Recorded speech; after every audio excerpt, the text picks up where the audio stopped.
એક ટાવરની ઊંચાઈ 39.2 મીટર છે.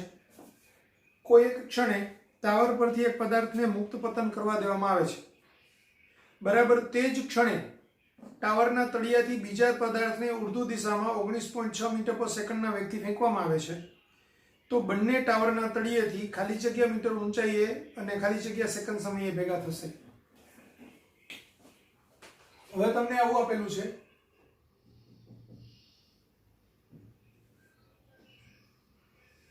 એક ટાવર છે, એક પદાર્થને એને આપણે પદાર્થ A કહીએ, એને V0 બરાબર 0 એટલે કે મુક્ત પતન કરવા દેવામાં આવે છે. તો આ પદાર્થ ઉપરથી નીચે તરફ આવી રહ્યો છે. પદાર્થ B છે એ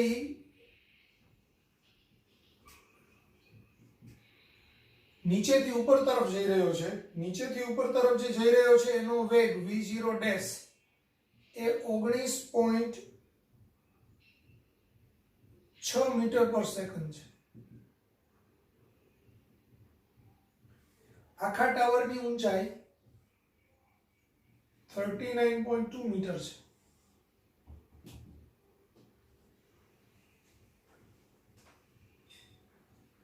તો બંને ટાવરના તળિયેથી ખાલી જગ્યા ઊંચાઈએ ભેગા થશે અને ખાલી જગ્યા સમયે ભેગા થશે. એટલે સપોઝ હું એમ કહું કે ભાઈ આ પદાર્થ છે ધારો કે અહીંયા પહોંચે છે,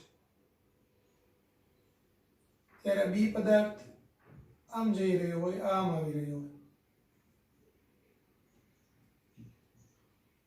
બરાબર. તો અહીંથી આ ઊંચાઈ h છે. હવે આ ઊંચાઈ h હોય તો આ કેટલી થશે? તો કે આટલું 39.2 છે, આ h છે, તો આ 39.2 માઇનસ h. અને આને અહીંથી અહીંયા પહોંચવા માટે t લાગશે સમય, તો આને અહીંથી અહીંયા પહોંચવા માટે t સમય લાગશે. હવે આપણે અહીંયા સંજ્ઞા પદ્ધતિ કઈ વાપરશું? તો સંજ્ઞા પદ્ધતિમાં આપણે અધો દિશાને ધન લઈએ. બી પદાર્થ જુદો પદાર્થ છે તો બી ની ઉર્ધ્વ દિશાની ધન લઈએ, કોઈ પ્રશ્ન નથી, બરાબર. એટલે આ એ ઉપરથી નીચે આવે ત્યારે ધન, આ નીચેથી ઉપર જાય ત્યારે ધન. કયું સૂત્ર વાપરશું? તો કે સમય આવે, અંતર આવે, પ્રવેગ આવે, તો d બરાબર v0t + 1/2 સ્ક્વેર સૂત્ર વાપરી શકાય. એટલે સૂત્ર વાપરવાનું છે d બરાબર v0t + 1/2 સ્ક્વેર, બરાબર. તો એ પદાર્થની ગતિ માટે d બરાબર અહીંથી અહીંયા પહોંચે ત્યારે કેટલું કહેવાય?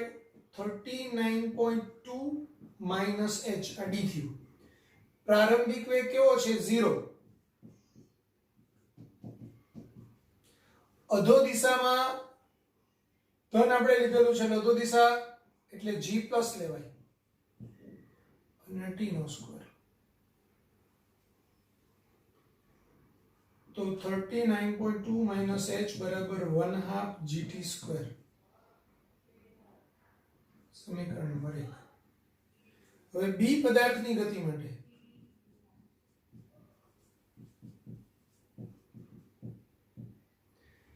આ પદાર્થ અહીંથી અહીંયા પહોંચે છે એટલે એને ઊંચાઈ કેટલી આપી? d બરાબર h લેવાનું. અહીંથી નીચેની તરફથી ઉપરની બાજુ એટલે એનો પ્રારંભિક વેગ કેટલો લેવાનો?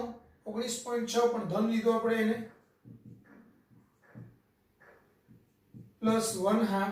હવે g એટલે માઇનસ g લેવું પડશે કારણ કે નીચેથી ઉપર તરફ જાય તો g ઉપરની દિશા, આના માટે ઉપરની દિશા ધન છે તો g નીચેની દિશામાં ઋણ લેવું પડે એટલે માઇનસ g t નો સ્ક્વેર.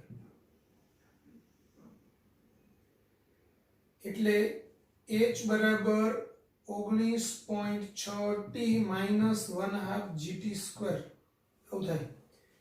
હવે આ 1/2 gt સ્ક્વેર ની કિંમત એમાં જે h છે ને, આ h ની કિંમત અહીંયા મૂકી દો એટલે કે સમીકરણ 2 ની કિંમત 1 માં મૂકતા, સમીકરણ 2 ની કિંમત 1 માં મૂકતા તો શું થશે 39.2 માઇનસ h ની જગ્યાએ 19.6 t માઇનસ 1/2 gt સ્ક્વેર બરાબર plus 1/2 gt square 39.2 minus h આ h ની કિંમત આ મૂકી દીધી બ્રેકેટમાં બરાબર 1/2 gt સ્ક્વેર એટલે મને આ સૂત્ર મળ્યું. હવે બ્રેકેટ છોડી નાખીએ તો 39.2 minus 19.6 t minus minus plus 1/2 gt square બરાબર 1/2 gt સ્ક્વેર. આ 1/2 gt સ્ક્વેર પહેલી બાજુ જાય એટલે 1/2 gt square minus 1/2 gt square એટલે 0 થઈ જશે. એટલે 39.2 એટલે આ બંને કટ થઈ જશે. આ માઇનસ પહેલી બાજુ જાય એટલે પ્લસ થાય એટલે 19.6 t.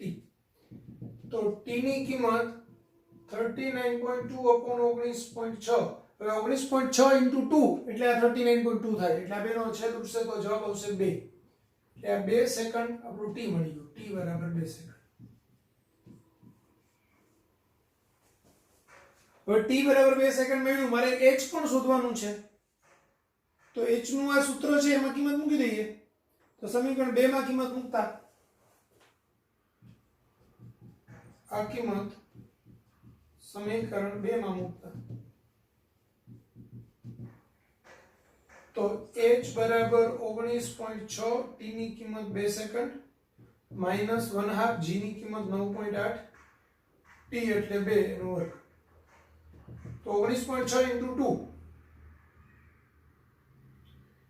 એટલે 39.2 આ એક 2 2 ઉડે અહીંયા હજી એક 2 બચે એટલે 9.8 ગુણાકારમાં 2 એટલે 19.6 39.2 minus 19.6 એટલે પાછું 19.6 જ આવશે એટલે h બરાબર 19.6 મીટર અને t બરાબર 2 સેકન્ડ. તો આવો આપણો આન્સર આવશે બી.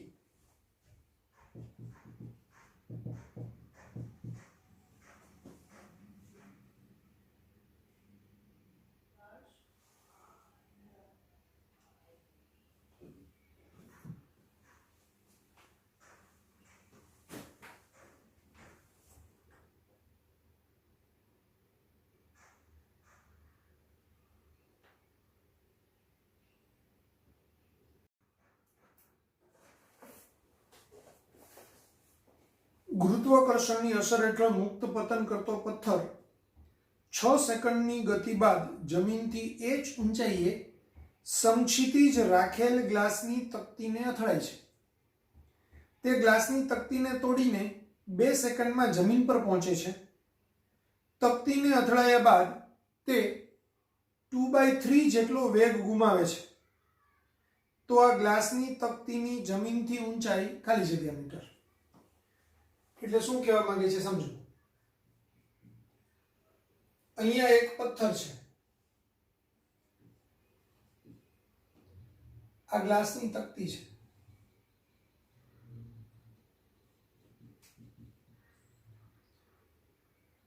અને નીચે જમીન છે બરાબર. હવે આ મુક્ત પતન કરે છે એટલે એનો પ્રારંભિક વેગ v0 બરાબર 0. અહીંથી 6 સેકન્ડ પછી એક કાચ રાખેલો છે કે ઉપર એક પથ્થર છે નીચે કાચ છે એની નીચે જમીન છે બરાબર. તો પથ્થર ઉપરથી કાચ ઉપર પડે એના માટે એને 6 સેકન્ડનો સમય લાગે છે એટલે 6 સેકન્ડ પછી પથ્થર કાચ ઉપર પડે છે. કાચ પર પડે ત્યારે ધારો કે એનો વેગ v છે બરાબર. કાચ પર પડે એટલે કાચ તૂટી જાય એટલે પથ્થરનો વેગ એ કાચ સાથે અથડાય ત્યારે એનો વેગ થોડો ઘટે તો પથ્થર પોતાનો 2/3 v જેટલો વેગ ગુમાવે છે બરાબર. તો કુલ વેગ હતો કેટલો v એમાંથી એ 2/3 v જેટલો વેગ ગુમાવી દે છે તો બચ્યો કેટલો 3v minus 2v/3 એટલે કે v/3. તો અહીંયા એનો વેગ v/3 થઈ જાય છે બરાબર. પાછો v/3 વેગથી ગતિ કરતો એ જમીન સાથે અથડાય છે ત્યારે એને 2 સેકન્ડનો સમય લાગે છે. અહીંયા એનો કેટલો વેગ છે એની સાથે કઈ લેવા દેવા નથી, પણ સમય કેટલો લાગે છે અહીંથી અહીંયા સુધી પહોંચવા માટે 2 સેકન્ડ. તો ગ્લાસની તકતીની જમીનથી ઊંચાઈ, આ ગ્લાસની તકતી ના જમીન એની ઊંચાઈ પૂછી છે એટલે કે h પૂછ્યું છે. ફરીથી પ્રશ્ન સમજાવું. એક પથ્થરને આપણે મુક્ત પતન કરીએ છીએ એટલે પથ્થર ગતિ કરતો કરતો નીચે આવે અને ગ્લાસની તકતી સાથે અથડાય, એના માટે એને 6 સેકન્ડનો સમય લાગે છે. 6 સેકન્ડ પછી એ ગ્લાસની તકતીને અથડાયો ત્યારે એનો જેટલો વેગ હતો એમાંથી એને 2/3 v જેટલો વેગ ગુમાવી દીધો, તો બચ્યો કેટલો? v/3. આ v/3 વેગ સાથે પાછો પથ્થર છે તે અધો દિશામાં ગતિ કરે છે અને 2 સેકન્ડ પછી જમીન સાથે અથડાય છે. તો ગ્લાસની તકતીની જમીનથી ઊંચાઈ શોધો, આ આપણો ક્વેશ્ચન છે. Clear cut? સમજ પડી? તો આપણે આને નામ આપી દઈએ, આ a, આ b અને આ c. બરાબર? તો ab ગતિ માટે હવે અહીંથી અહીંયા પહોંચે ત્યારે આપણે v શોધવો છે. બરાબર? એટલે એક રીત તો આપણે એવું કરી શકાય કે v બરાબર v0 પ્લસ at, તો v બરાબર 0 પ્લસ gt,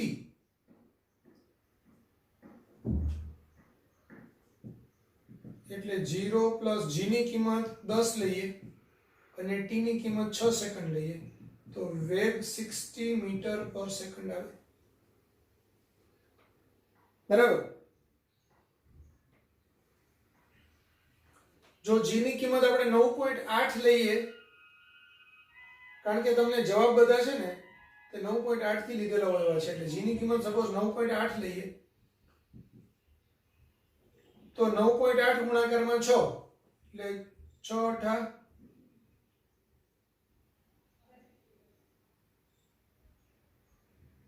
48 એટલે 8 4 54 ને 4 58 એટલે 58.8 મીટર પર સેકન્ડ થશે. આ વેગ આવ્યો અહીંયા.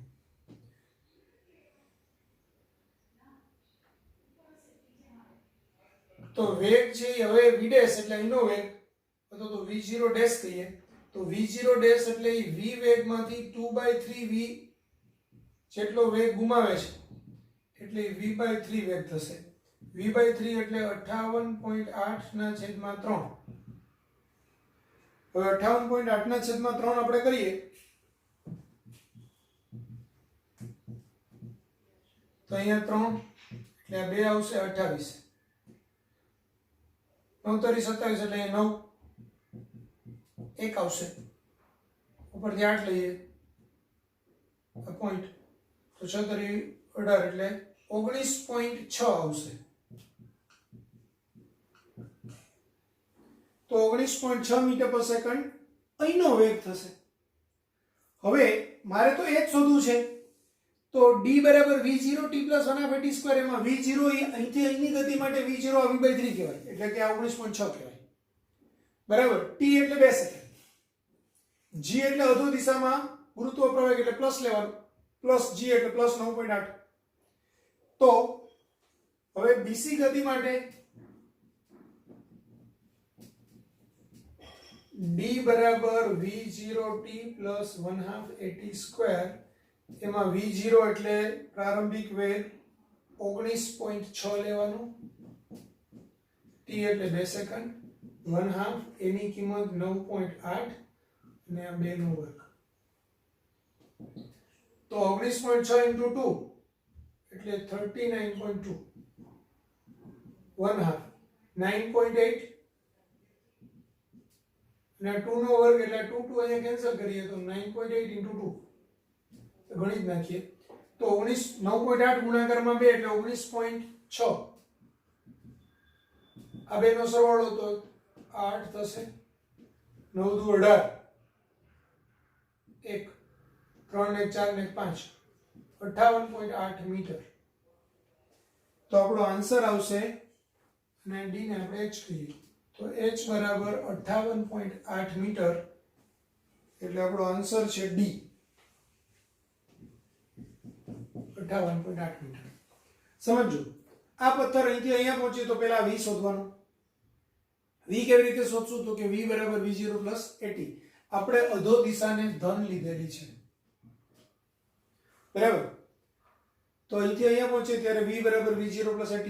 અધો દિશા ધન છે, ગુરુત્વ પ્રવેગ અધો દિશામાં જોયો એટલે બે સૂત્રની અંદર g ની કિંમત અથવા તો પ્રવેગ બરાબર +g લેવાનું. તો v બરાબર v0 + at, એમાં v0 ની કિંમત 0, a ની કિંમત g એટલે 9.8 અને t ની કિંમત અહીંથી અહીંયા પહોંચે ત્યારે 6 સેકન્ડ લાગે એટલે 6. તો આપણને વેગ મળ્યો 58.8 મીટર પર સેકન્ડ. હવે કાચ તૂટે તો એ ત્યારે પોતાના વેગનો 2/3 વેગ ગુમાવે છે. તો એનો પછીનો વેગ કેટલો થશે? નવો વેગ. તો એનો v વેગ હતો એમાંથી 2/3 વેગ ગુમાવ્યો એટલે એટલો બાદ કરવાનો. તો v/3 વેગ થઈ ગયો. તો અહીંયા વેગ v હતો, પથ્થર ગ્લાસ સાથે અથડાયો અને ગ્લાસને તોડ્યો એટલે એની કાઇનેટિક એનર્જી છે એ તોડવામાં વપરાઈ ગઈ એટલે એનો વેગ ઘટી ગયો. હવે આટલા વેગથી એ 2 સેકન્ડમાં કેટલું અંતર કાપે? એટલી જમીનથી ગ્લાસની ઊંચાઈ હોય. તો બીસી ગતિ માટે એ સૂત્ર d બરાબર v0 t + 1/2 એમાં v0 એટલે 19.6 આ v/3 વાળું અને t ની કિંમત 2 સેકન્ડ લઈ લ્યો, a ની કિંમત +g લઈ લ્યો અને શોધીએ તો એ 58.8 મીટર આવે. ક્લિયર? એક દડો h ઊંચાઈએથી મુક્ત પતન કરે છે. 1 સેકન્ડ પછી બીજો દડો તે ઊંચાઈ કરતા 20 મીટર ઓછી ઊંચાઈએથી પડે છે. જો બંને દડા એક સાથે જમીન પર પહોંચતા હોય તો ઊંચાઈ h બરાબર ખાલી જગ્યા મીટર. હવે આપણે એમ કહી શકાય કે h ઊંચાઈએથી દડો પડે છે.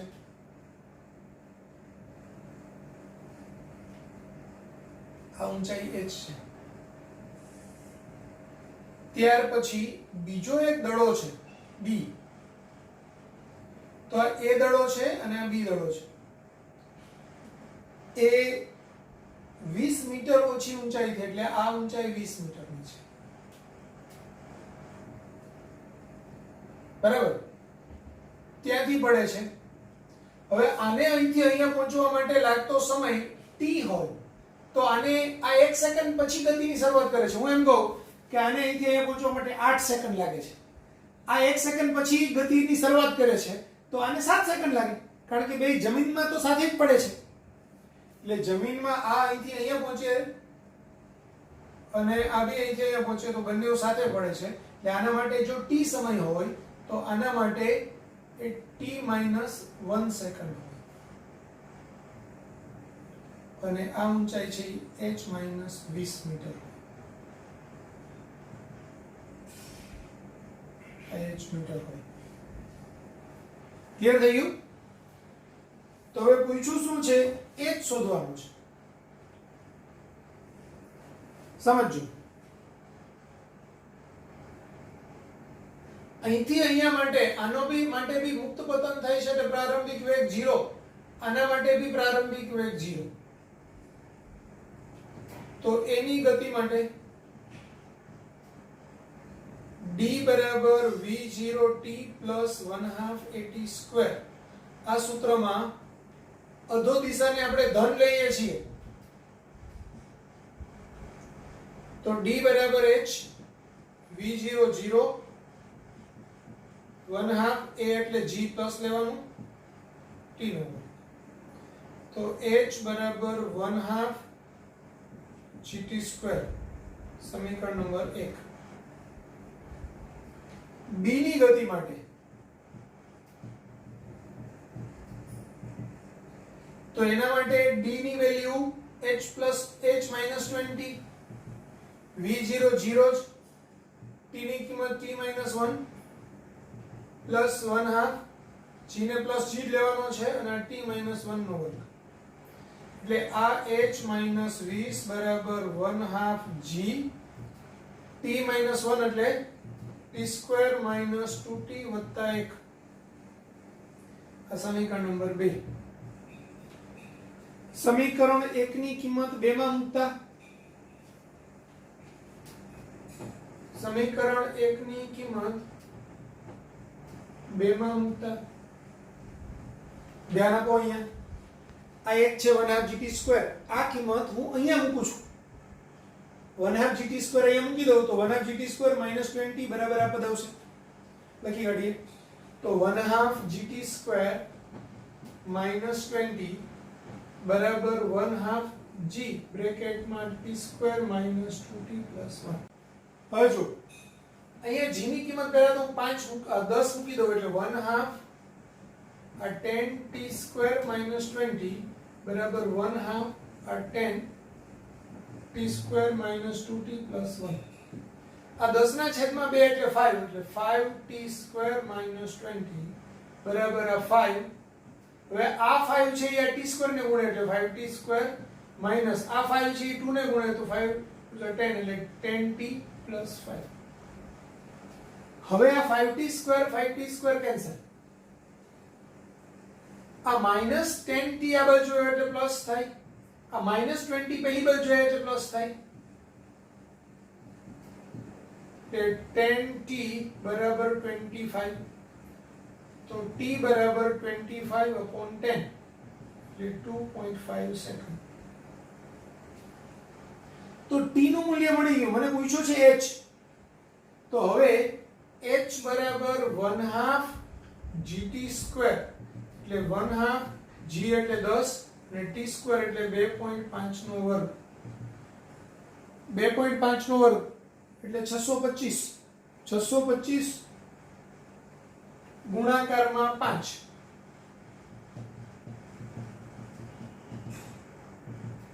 એટલે 5 ગુણાકારમાં 6.25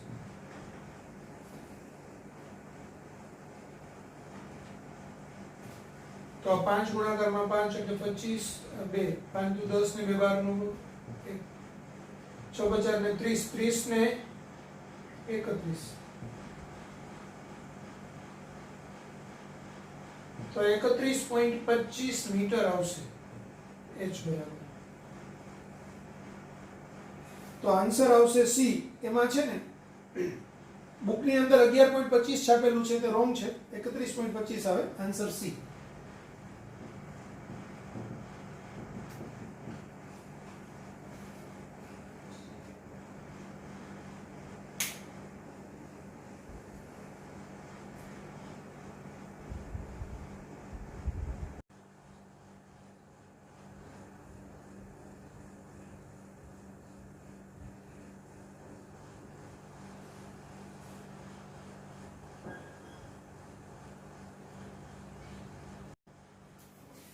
એક બલૂન 12 મીટર પર સેકન્ડના નિયમિત વેગથી ઉપર જઈ રહ્યું છે.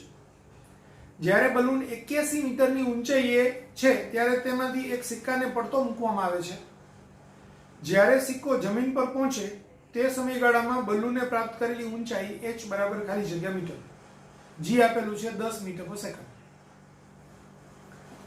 હવે આપણે આવું વિચારીએ કે આ જમીન છે,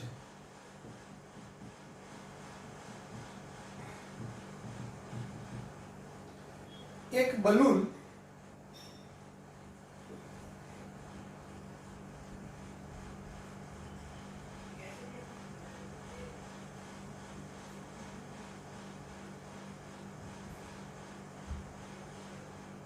ધારો કે જમીનથી 81 મીટર ઊંચું છે, તો 81 મીટર ઊંચે પહોંચે છે ત્યારે એમાંથી એક સિક્કાને પડતો મૂકે છે,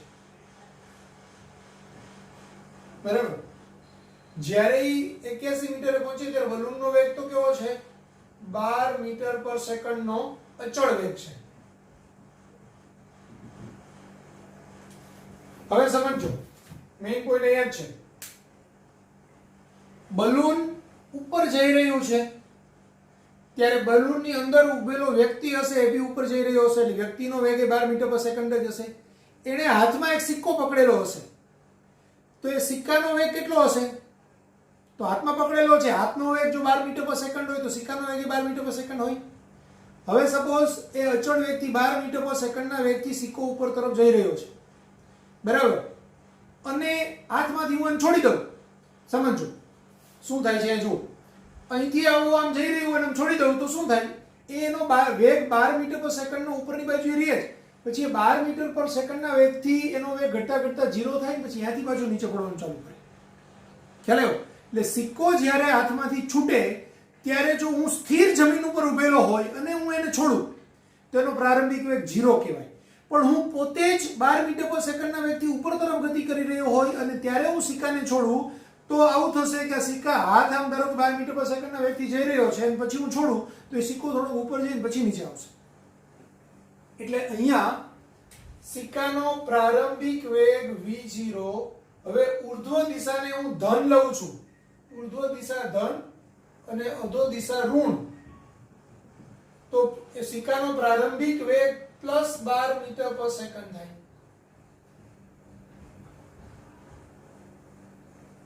હવે રકમમાં એમ કીધેલું છે કે સિક્કાને પડતો મૂકવામાં આવે ત્યારે સિક્કો જમીન પર પહોંચે,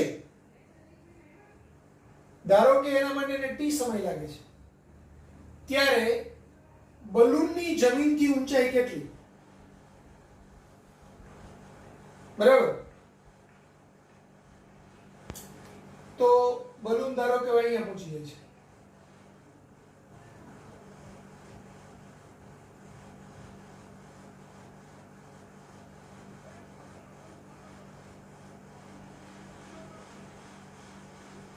આ x ઊંચાઈ.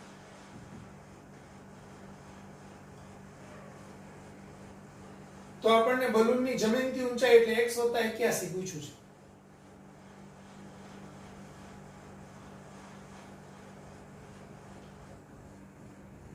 તો સિક્કાની ગતિ માટે હવે સિક્કો અહીંથી અહીંયા પહોંચે છે, અહીંયા એનો કેટલો વેગ છે ખબર નથી, પણ એ કેટલું અંતર કાપ્યું છે તે ખબર છે. તો અંતર છે મારી પાસે d, પ્રારંભિક વેગ છે, પ્રવેગ છે અને સમયની વાત છે. તો કયું સૂત્ર વપરાય? d = v0t + 1/2at². એટલે અહીંયા આપણે સૂત્ર વાપરશું d = v0t + 1/2at². d plus ઉર્ધ્વ દિશાને ધન ગણ્યું છે, આ અહીંથી અહીંયા સુધી પહોંચે છે એટલે સમજો સિક્કો ઉપરથી નીચે આવે છે તો સિક્કા માટેનું સ્થાનાંતર કેવું કહેવાય? તો કે આ એનું પ્રારંભિક સ્થાન, એનું અંતિમ સ્થાન, એટલે અધો દિશામાં સ્થાનાંતર કહેવાય. અધો દિશાને મેં ઋણ ધારેલી છે તો d = -81 મીટર લેવું પડશે. v0 ની કિંમત 12 મીટર પર સેકન્ડ સિક્કા માટે, +12 મીટર પર સેકન્ડ. એ અધો દિશાને ઋણ લીધેલું છે એટલે મારે પ્રવેગ અધો દિશામાં હોય તો a = -g. અને તમે g ની કિંમત 10 મીટર પર સેકન્ડ લેવાનું કીધેલું છે એટલે -10 મીટર પર સેકન્ડ સ્ક્વેર, તો t આપણને પૂછ્યો છે. તો હવે આ કિંમતો અહીંયા મૂકી દઈએ તો -81 = v0 એટલે 12 t + 1/2 - 10t².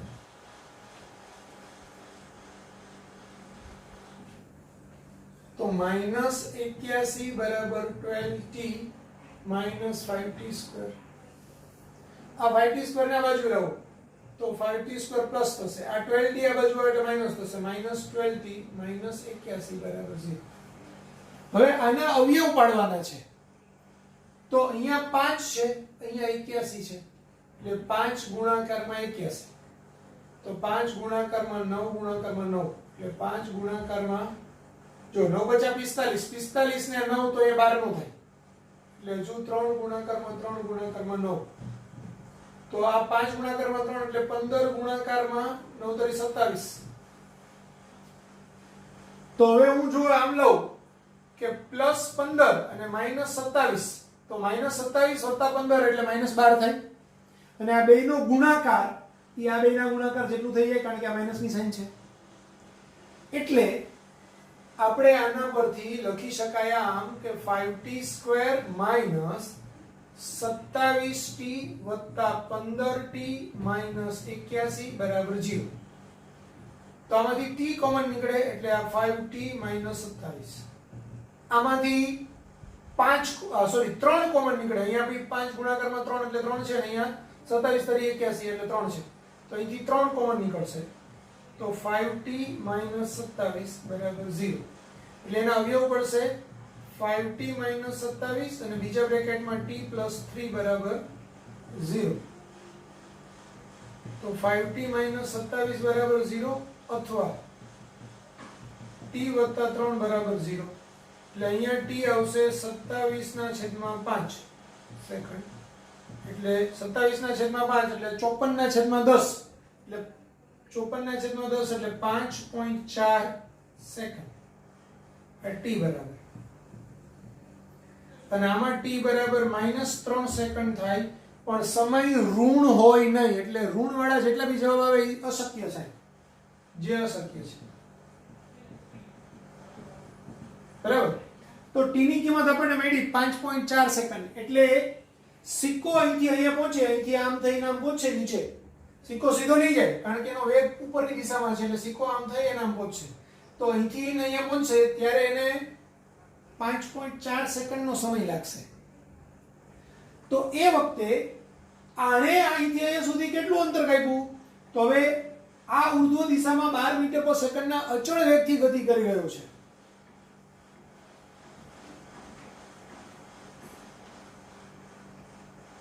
તો બલૂન ની ગતિ માટે d બરાબર vt. તો d એટલે x, વેગ છે આપણે 12 મીટર/સેકન્ડ અને સમય છે 5.4. બરાબર.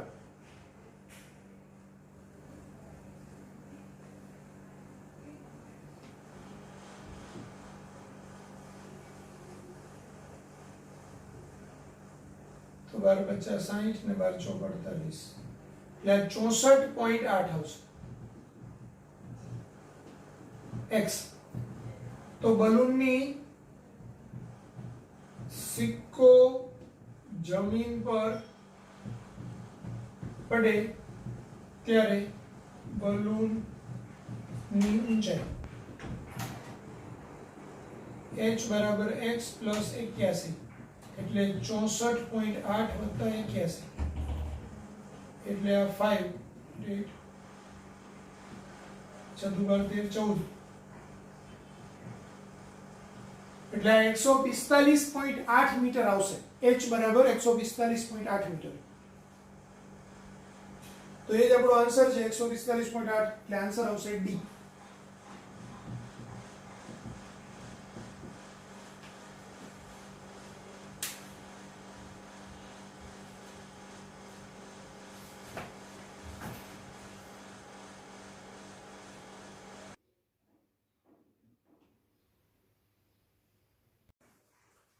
એક પદાર્થને ઉર્ધ્વ દિશામાં 20 મીટર/સેકન્ડના વેગથી ફેંકવામાં આવે છે, તો તે જમીન પર આશરે કેટલા સમય બાદ પહોંચશે?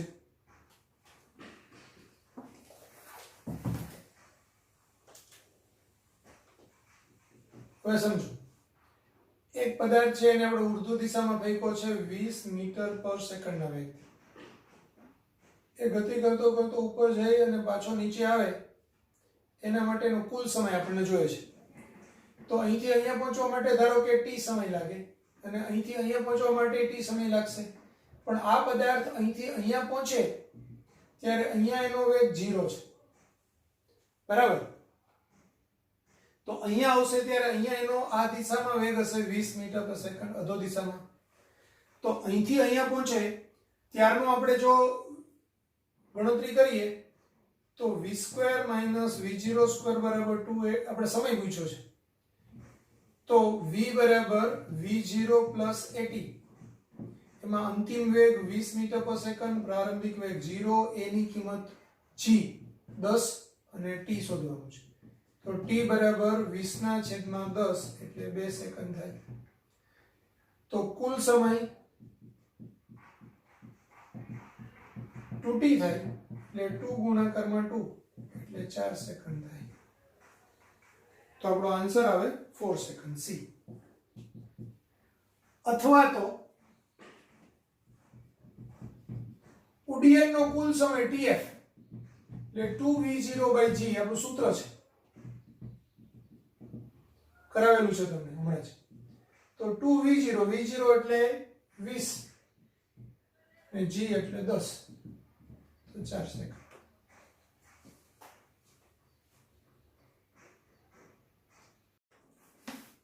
ટાવરની ટોચ પરથી એક પદાર્થને v0 વેગથી ઉર્ધ્વ દિશામાં ફેંકવામાં આવે છે. પથ્થર જમીનને સ્પર્શે ત્યારે તેનો વેગ 4v0 માલુમ પડે છે. તો ટાવરની ઊંચાઈ. હવે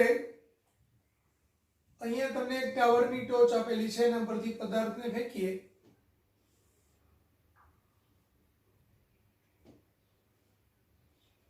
આ v0 વેગથી ફેંકો, આ ગતિ કરી અને આમ થાય અને અહીંયા પહોંચે ત્યારે અહીંયા એનો વેગ 4v0 થાય છે.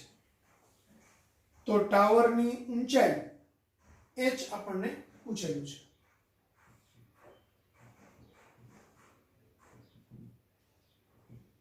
બરાબર. તો આપણે અહીંયા ઉર્ધ્વ દિશાને ધન લઈએ અને અધો દિશાને ઋણ લઈએ.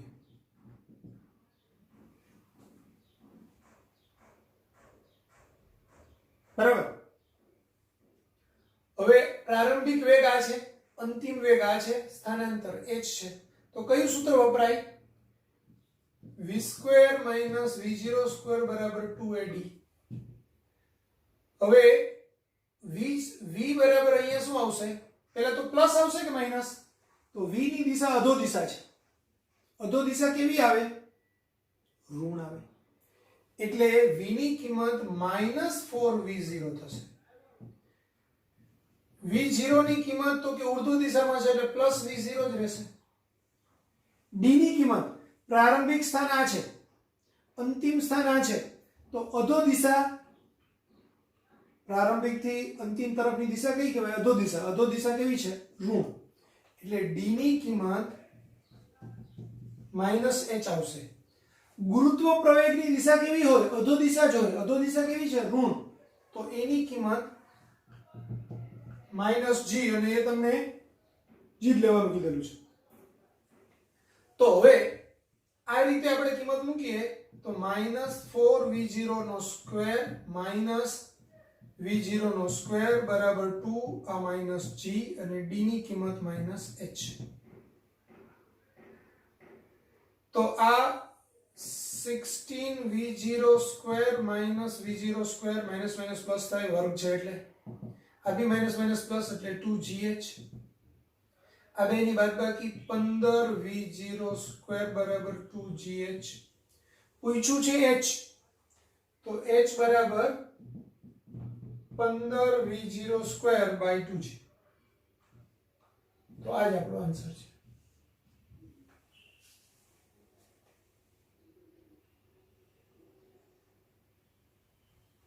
આન્સર આવશે બી.